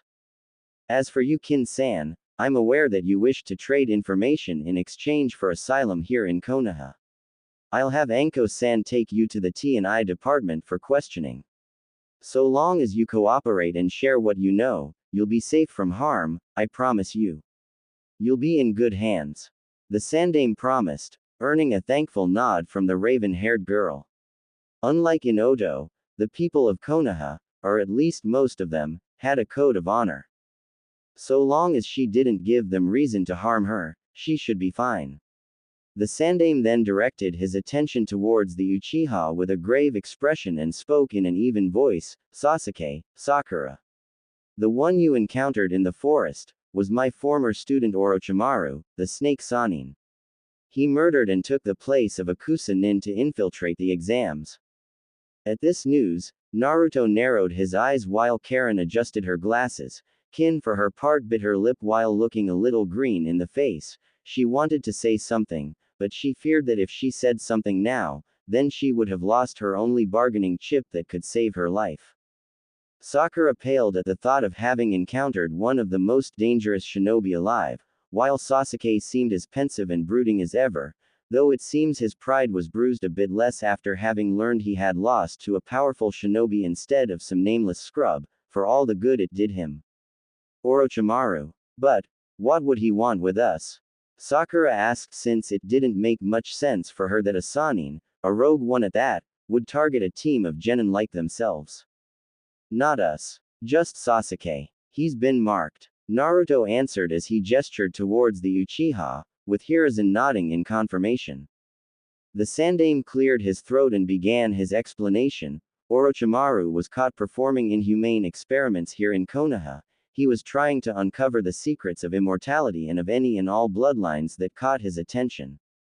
He had a particular obsession with both the Senju's wood release, and Uchiha's Sharingan. That mark that Sasuke now bears on his neck is Orochimaru's solution. The Sandaime spat out in disgust at the word, solution. Naruto sighed as he stepped forward and took over for the Hokage. Orochimaru made what is known as the curse mark, that he brands certain individuals with. Anko, his former student, has a mark just like Sasuke's, though hers was still in the prototype stages. From what I was told about it, the mark acts as both a drug, and as a parasite. He uses it to transfer his soul into the body of someone he marked, so that he can take it over and assimilate their bloodlines or any other qualities and abilities for himself. That's horrible, and disgusting. Then that means, Sakura muttered but quickly lost the use of her voice as she glanced over towards her other teammate. Yeah, he wants Sasuke's Sharingan. Sorry I didn't say anything earlier, but I didn't want to worry anyone, at least not until we cleared out of the forest. Naruto explained as he crossed his arms, earning a nod of understanding from the Pinkett. As this went on, Sasuke quietly brooded to himself, making it difficult to discern how much he actually heard, or if he was even listening at all. Sakura then managed to regain her voice and ask, Hokage-sama, is there anything you can do? There must be a way to remove it, right? The Sandaime sighed as he answered her in a grave voice, I'm afraid no reliable method has been found to dispel a curse mark as of yet. They're tricky little things. Even worse, the sealing arts are extremely complex and there are few true sealmasters. If we had Orochimaru's formula for the mark, that would make things significantly easier, but without that we run the risk of doing more harm than good. The best we can do for now, is to put an inhibitor on it to suppress the effects. Sakura nodded in thanks since that was better than doing nothing at all, but then Sasuke finally spoke up, this mark, could it perhaps, be useful? At his question, everyone looked at him as though he had grown a second head, while the Sandaime narrowed his eyes, that sort of question didn't bode well at all. Sasuke, listen to me very carefully. It is true that the curse mark may afford some benefits, but they are far too costly. As Naruto correctly put it, the mark is akin to a drug. If you use it, it may give you some measure of strength, but the more you use it, the more addicted you become, the more addicted you become, the more dependent on it you become, until finally it ends up destroying you body and soul. I expressly forbid you from using the mark for your own health and safety.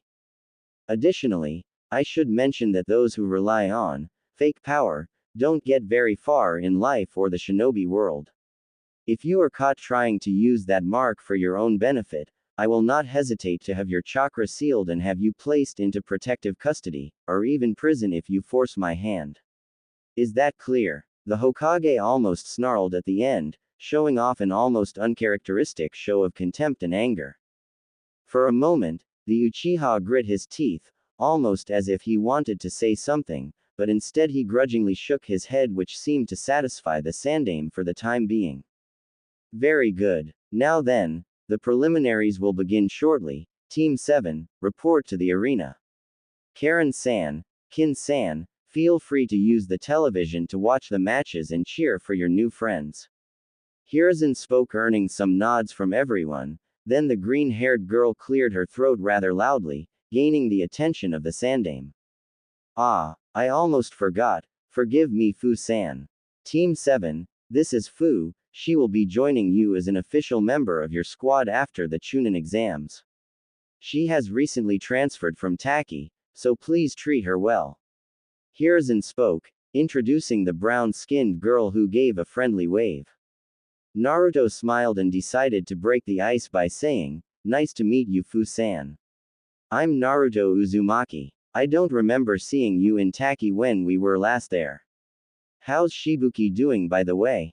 Fu giggled as she rubbed the back of her head and answered, yeah, I was off on a mission during that time, so I didn't hear about what happened until I got home. Shibuki-san's doing just fine. In fact, he sends his warmest regards to Team 7 and to you, Naruto-san. I look forward to working with you guys in the future. Sakura gave a friendly wave as well to the mint-haired Kunoichi and spoke, it'll be nice to have you on the team. I am Sakura Haruno. Not to sound like I'm complaining of anything, but it seems unusual for a team to have more than the usual members. Standard team dynamics usually consist of 3 students and 1 sensei, not to mention we're in the Chunin exams so, won't our team get broken up or something? Hiruzen chuckled and decided to step in and answer, not necessarily, no.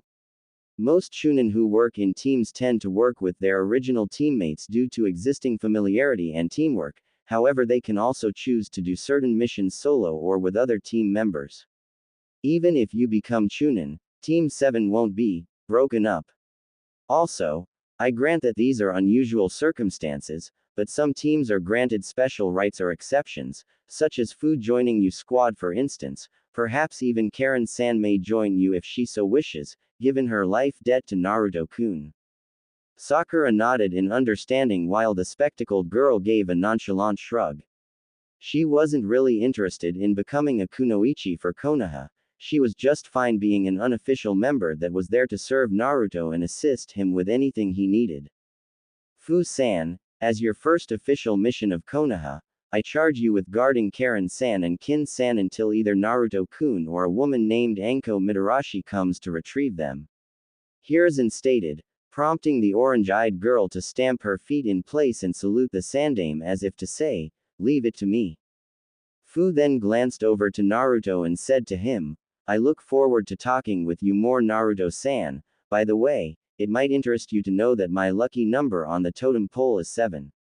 At that, Naruto gave her a puzzled expression as if to ask, what do you mean? As if sensing his question, Fu gave him a wink and motioned towards her stomach region. It then clicked in his mind that she was telling him that she was a Jinchuriki like himself, the Nanabi. Huh, the Nanabi Jinchuriki joining Team 7. Lucky number indeed. Cool, mine is the number 9. I'm definitely looking forward to talking with you. Karen, Kin, you two behave yourselves and don't go causing trouble for our new friend. The blonde spoke, earning a pair of highs from the girls. We'll be cheering you on. Go knock 'em dead, Karen shouted as the blonde and his teammates exited the room, followed by the sandame. The 3 girls then turned their attention towards the television screen and used the remote to change the feed until they saw an arena where the other teams had gathered. It was certainly going to be interesting to see who was going to fight who in the coming matches. Although, they were very strongly confident that Naruto himself would be the last one standing. The preliminaries of the Chunin exams were about to begin. Well now, this may be fun. Naruto whispered to himself as he and his team arrived within the arena where the other teams had gathered. Some looking a bit worse for wear judging by the scrapes, bruises and signs of fatigue. He glanced upwards and saw the sandame and Anko watching silently from above and gave them a subtle nod, which they returned and mouthed, good luck, to the blonde. Standing at the front of the various teams was a rather sickly-looking Chunin who couldn't seem to stop coughing, which made the whiskered teen wonder why the hell he was still on duty if he was so sick. He scratched his cheek for a moment, then glanced over towards the Suna team, just as Anko had described, not a single scratch on them. To get through the forest of death, you'd either have to be unbelievably strong, or be a special kind of crazy. The girl amongst the Suna team took notice of the looks they were getting from her fellow blonde. She then smirked and walked over to him with a smirk as she asked, see anything you like handsome? Okay. She was now flirting with him. That's a new one. Naruto blushed for a moment before regaining his composure and replied, maybe. I see a lovely desert rose in front of me. Tamari, am I correct? He asked, remembering his first encounter with her and the others when Konohamaru bumped into that catsuit guy by accident. The blonde kunoichi smirked a little as she replied, yup. That's me. Nice to meet you cutie, mind if I have your name? What team are you from anyway? I don't recognize you. The whiskered teen gave a small grin as he spoke, the name's Naruto Uzumaki. We met before the exams, I think you tried flirting with my other teammate but he ignored you like that he was. Tamari raised an eyebrow for a moment as she pondered over his words, wait a second, blonde hair and whisker marks. No, it couldn't be. Holy, you're that loudmouthed kid from before. No freaking way. She spoke out in surprise, a rather common reaction after his sudden transformation. Yeah, I know. Difference is like night and day, huh? He answered with a small shrug, all while his fellow blonde eyed him up and down. Gotta say, love the new look. She spoke with a flirty wink, which kinda made Naruto blush a little again. He was used to such gestures from Anko, but he never received them from other girls before. I appreciate that. If you're interested, I could take you out for dinner later. He spoke without really thinking. When it registered in his mind what he had just said, he started to scream internally for his stupidity, until what Tamari said next threw him for a loop. I might just take you up on that. It's not often I get to relax these days, and I have had a killer craving for some good ramen. You know any good ramen places? She asked with a small smirk. Wait, that sounded like a yes, and she was craving ramen. Oh hell yes. Trying to contain his excitement, the whiskered teen answered, hey. A woman after my own heart. As a matter of fact, I know the absolute best ramen joint in Konoha, if not the Shinobi Nations. Let me know whenever you're free and I'll be more than happy to take you there. At that, the Suna Kunoichi smiled and then took a step forward and traced a lone finger down his chest and spoke in a husky voice, I'll hold you to that. Show me a good time, and I'll show you how a real Kunoichi can handle a kunai. Stay alive until then, sweetheart. Tamari then mimed a kiss towards her fellow blonde before sauntering away, leaving behind a blushing Naruto. Damn, that girl was forward. Not that it was a bad thing. That was definitely an interesting encounter. Now that he thought about it, he didn't really know much about the other villages or the shinobi and kunoichi that lived there. It might be interesting getting to know people from other villages. He then glanced over and saw the form of Ino Yamanaka, one of his old classmates and yet another Sasuke fangirl, albeit not on the same level as most, which made Ino far more tolerable. He grinned and decided to try flirting with her and seeing how she reacted. If nothing else, the reaction towards his new looks would be pretty funny. The Jinchuriki walked over towards the clan heiress and spoke politely to get her attention, good afternoon ma'am. Afternoon. What can I? Humina.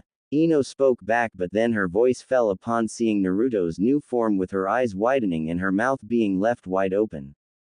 She quickly snapped out of her stupor and blushed as she spoke, hi there. Is there something I can do for you? Are you a proctor or a participant? What team are you from? I can tell you're from Konoha. Are you perhaps alone? She almost whispered out that last part in a slightly husky voice. Wow, that worked fast. Seemed like just looking at him was enough to leave girls weak in the knees. I certainly hope so. It is Ino Yamanaka, right? I was told that you had the looks of a beautiful princess. Those stories don't seem to do you any justice. To answer a few of your questions, I am indeed a participant and I'm here with my team. He answered, being sure to turn on the charm, or at least do his best to be charming, and for some reason it seemed to be working since the young mind walker had stars in her eyes. Oh ho ho. Stop it. You're gonna make me melt into a puddle of goo with that kind of praise. She gushed while placing her hands on her cheeks to try and hide her blushing face. Ino, who are you talking to? Shoji asked as he and Shikamaru approached, the Akamaiki munching on a seemingly endless supply of chips from the bag he was holding. Ino gained an annoyed look as she stamped her foot and growled out, guys. This blonde Adonis is clearly flirting with me and is showering me with praises and, come to think of it, I don't think I asked for his name. The Yamanaka muttered upon realizing her blunder, so she clapped her hands together and gave a bright smile as she asked her fellow blonde, sorry handsome, but what was your name again? Naruto chuckled and replied in a slightly snarky voice, almost hurts that you don't recognize me guys. Though for your convenience, Naruto Uzumaki. At your service. The sounds of glass shattering rang out seemingly out of nowhere as Choji accidentally inhaled some of his chips, while Shikamaru jaw dropped and Ino stood frozen like a deer in the headlights. The Yamanaka heiress was the first to regain her senses as she snarled, Naruto you bastard. Don't go putting on a henge and messing with me. She then sent a kick to his midsection, her foot landing hard against his abs, then she quickly regretted this as she felt as if she had just kicked a wall of concrete. Ow, ow, ow, ow, she muttered while hopping up and down on one foot while clutching her injured foot and attempting to soothe the pain. Naruto scratched his cheek with a lone finger and replied, "It's not a henge. This is really me. Can someone help Choji? He's kinda turning blue." Shikamaru grabbed his best friend by the waist and started performing the Heimlich maneuver to help clear Choji's airway while muttering about, "Damn troublesome blondes." Naruto shrugged his shoulders and spoke, "Sorry about that, Ino. I mainly wanted to see your reaction to the new look. I'll make it up to you, maybe over dinner." The blonde mind walker glared at the whiskered teen and replied in a slightly irritated voice, "I'll hold you to that since I expect compensation for this. You better not skip out on me either or I'll never forgive you." At that, Naruto simply nodded and gave a two-fingered salute before walking off, leaving behind the Ino Shikacho team, although Ino couldn't but stare into his back as he walked away. "Damn, I gotta admit those abs were rock hard, very nice," she thought to herself with a small blush and then gave a quiet giggle. As Naruto walked away, he spotted the form of Rock Lee and his team, with the taijutsu user himself performing push-ups, using only his pinky finger. Wow, gotta admire his dedication. He was kind of odd, but he seemed like a very earnest sort of fellow. This would definitely be a good chance to talk with him and his team a bit to see what made them tick. He approached the thickly eyebrowed teen and greeted, "Hello there, Rock Lee-san." At his greeting, Lee hopped to his feet and gave an enthusiastic bow towards the blonde. "Greetings, stranger. My apologies, but it seems you have me at a disadvantage. Might I have your name?" Lee asked, and for a moment the whiskered teen considered giving it, but smirked to himself and decided to hold off on that part for a bit. Also, was he really that hard to recognize now? Almost no one seemed to recognize him after his changes. Then again, he could understand the confusion with his new build and clothes that likely helped throw people off. The blonde Uzumaki cleared his throat and spoke while ignoring the taijutsu user's question, "I saw your little spar with Sasuke Uchiha. Gotta say, I felt kinda disappointed when the finale was interrupted. I would have loved to see how that would have ended." Lee couldn't help but frown a bit in disappointment since he too felt that match came to a premature close. "Ah, you saw that, huh? Although to be fair, I may have gotten carried away at that time. Even so, it was an interesting experience. Allow me to ask you, stranger-san, which do you believe to be better? Hard work or talent?" Naruto hummed in thought, remembering the marks he had seen on Lee's hands that were hidden beneath those bandages and how easily he had mopped the floor with the Uchiha before answering, "Having talent is all well and good, but talent alone can only carry you so far. Now, if you take that talent and polish and nurture it with hard work and training, that'd be a different story. Of course, people might also have talents or skills they themselves didn't know that they had to begin with. To put a long story short, talent is meaningless without hard work. So therefore I think hard work is better, but of course having some talent doesn't hurt either." When the blonde had finished giving his answer, Lee gave an approving thumbs up and flashed a grin that sparkled. "I wholeheartedly agree with you, stranger-san. I look forward to a potential match with you." Lee spoke enthusiastically, making the blonde chuckle a little bit. He then saw both of Lee's teammates walk up. The girl he remembered being called Tenten and their third teammate Neji was of the Hyuga clan, as evidenced by the unique eye color related to his clan. The bun-haired girl gave a friendly wave and spoke, "Hey there. We heard you guys talking. I was kinda curious, what's your take on women being in the shinobi corps?" Her question caught the Uzumaki off guard since he wasn't expecting it and could only give a confused, "Huh?" Upon seeing his obvious confusion, she continued to speak and clarified, "There are some people who think that kunoichi are only good for seduction missions, as if they're cheap prostitutes to be used and pimped out. I want to prove that kunoichi can be just as capable as anyone else, just like the Sanin Tsunade." Naruto gave an understanding nod, getting a much better picture about her question and replied, "I'm not really knowledgeable about seduction missions. However, I don't really see any distinction between men versus women. Some are more capable than others, there's some good, some bad, and some downright awful across the whole damn board. Though to me, what really matters is competence, loyalty, and dedication, regardless if one's a shinobi or kunoichi. Upon hearing his answer, the brown-haired girl smiled warmly as she spoke. That's a pretty open-minded viewpoint, one I can definitely get behind. The blonde simply shrugged his shoulders and gave a two-fingered salute. Tenten then asked, "So, what was your name again?" At that, the blonde gave a sly grin and replied, "Naruto Uzumaki." "Nice to meet you." "Ah, nice to meet you too, Naru." The bun-haired girl spoke but then fell silent as she processed what he had just said. Both she and Lee stared at the blonde with their mouths agape and then let out a loud, "ehhhhhhh." Naruto stuck his tongue out at them and then quickly walked away before they could question him about his new physique. That was Naruto. From Kakashi's team. He looks way different than earlier. Neji questioned in surprise, raising an eyebrow since he wondered how someone could change so much so quickly. Amazing. Naruto-san tapped into his flames of youth and quickly built up his body to new levels. I must train 10 times harder if I'm to catch up to him. Rock Lee shouted and then resumed his earlier push-ups using only his pinky finger. I don't think that's how it works, Lee. No amount of training can beef up someone so quickly. Tenten tried to explain, but her bushy-browed teammate paid